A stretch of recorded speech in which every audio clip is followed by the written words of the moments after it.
I mean, like a lot of things in my games, the art style was a bit of an accident.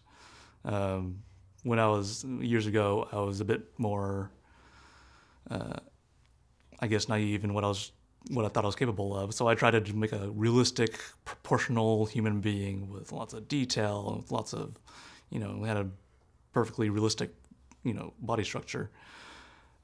And I realized that after weeks and weeks of banging on this character model, I just could not make it look right. It just looked like this weird, misshapen, abomination of a person.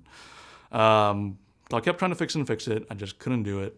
And then one day I just got really I just, I just reached the end of my rope, and I just made a giant cube and put it on its head.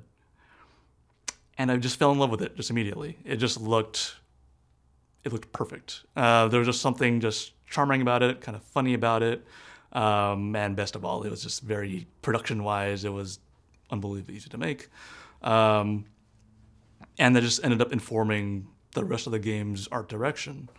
I mean, everything just kind of ended up taking this kind of, when in doubt, use a cube, basically. It just ended up working so much better than any realistic representation would have worked for me.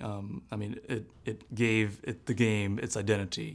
When you look at a screenshot of Gravity Bone at 30 Flights, you kind of know what game it is. And just production-wise, it lets me make games on my own without spending, 10 years creating assets.